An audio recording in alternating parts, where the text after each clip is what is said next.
With me right now is Rick Marshall. Rick Marshall is running for Nye County Sheriff in 2 years, and he's very excited about that. He's put a lot of years in this community. He's actually started in Gabbs, which is way north, way up north in Gabbs, probably 50 or 60 people who lived up there. He was the only individual up there at the time. He moved down into Beatty and then down into Pahrump. He's now the Assistant Sheriff here at the Nye County Sheriff's Office locally, and he is the reason why we have the advanced Sheriff Department that we have from the grants that he's acquired throughout the days. Rick Marshall, welcome to the show.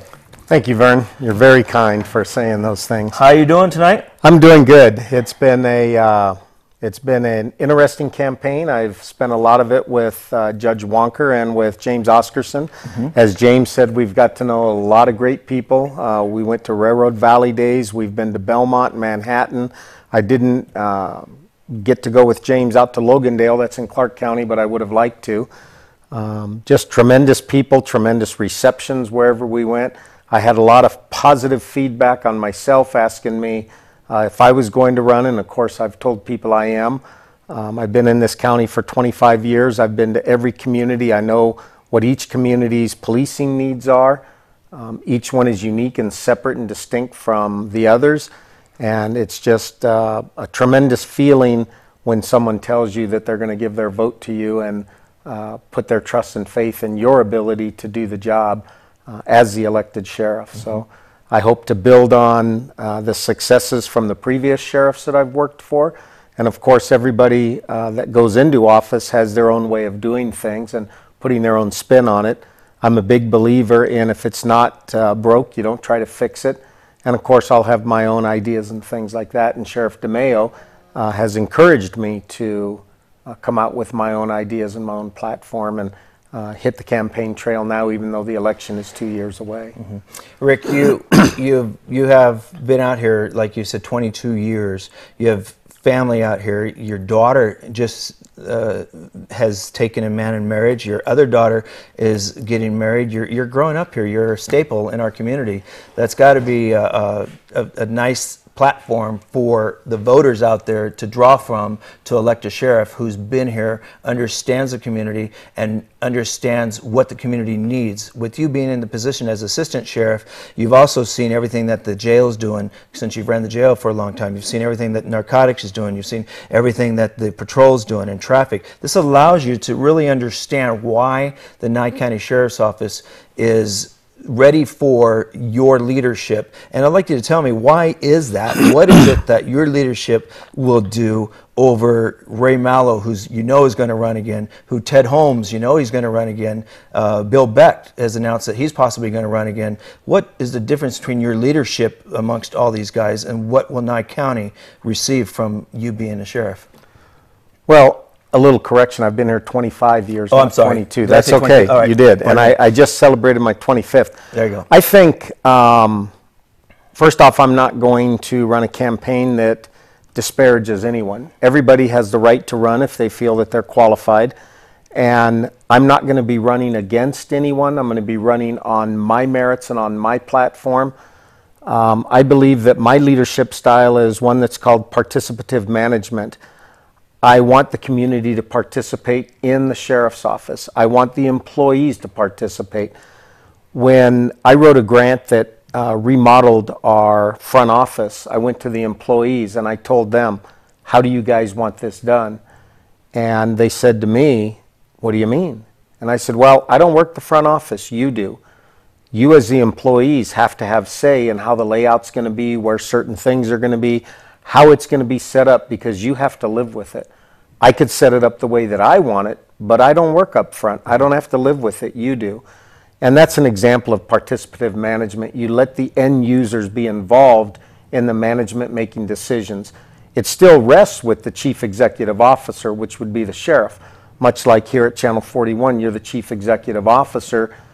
You have the final say, but you let employees give input and feedback, and their input and feedback is valuable in the management decision-making process. And by doing that, they own a piece of the company, much like the public owns a piece of the sheriff's office, because without the public, we wouldn't exist. So I want to build upon the successes of the citizen contacts that Sheriff DeMaio has made. I I want to build upon those, and I want to increase those. Rick, everyone's aware right now that the Nye County Sheriff, he is being questioned for overspending $1 million plus on the Sheriff's Office. How do you operate a Sheriff's Office if you don't have the proper funding to run the Sheriff's Office the way we need in this large community and the whole area that you cover? Well, first, we don't know how much has been overspent, if at all. The outside audit has not been completed, so it's premature to say that anybody has overspent a budget. I would like to wait until the outside auditor completes his audit on it to make a determination if any funds have been overspent. Then you look at the reason why. Are there improper budgeting from the county's point? Is there augmentation that needed to be done for unforeseen circumstances? We may have a prisoner in the hospital. As you know, we've had several shootings. That has resulted in overtime expenditures, court costs that we have no control over, union contracts that we have no control over, things like that. So before we say a budget is even overspent, we need to wait until the outside auditor completes his review. Then we can get into why was it overspent, what areas were overspent, what caused it to be overspent, things of that nature. The new jail is built, a very nice facility. Tell me how that's going to raise you income and how it's going to help Nye County. Well, jails traditionally in raising income is when you do what's called a beds for rent program.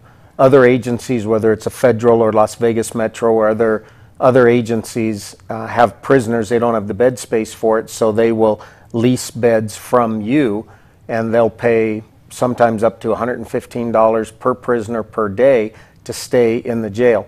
That money gets rolled back into the operational costs of the jail and pays for salary, bedding, food, supplies, things of that nature. How much does it cost for housing a prisoner per day? Depending on the prisoner and the level of security, it's anywhere from $45 to $115. What is the net profit? Depending on, again, what the cost is on what it is that you're housing them, it's very low margin on the profit because whatever you get, you roll back into electricity, you roll back into feeding costs, replacement of mattresses, bedding, things of that nature. Can you make money with the jail? I don't think we'll ever make money. I think we'll break even. Mm-hmm. Okay. That leads me to the question, why build one then? Well, you build for expansion purposes, and plus in this case, the ACLU had filed a notice of intent to sue us for the conditions of the jail. Jails are run by statutory regulations, either through the courts or through the Constitution, either the Nevada Constitution or the U.S. Constitution, particularly the Eighth Amendment that deals with it. So you have to meet constitutional standards, and our jail did not. So that's where you're saving the money, because you're saving the money in lawsuits and you're saving money in Correct. Challenges that you might have. As a sheriff, what would you do different? You know, I'm a big believer in volunteerism, and I think that I would increase the volunteerism. As many people have asked me, we have a agenda item to enhance our Reserve Deputy Sheriff program. I think that I would change the structure around a little bit. I'm not quite sure yet on that. And of course, it would take concurrence from the county commissioners because they're the one who sets the budget of the sheriff. Mm-hmm.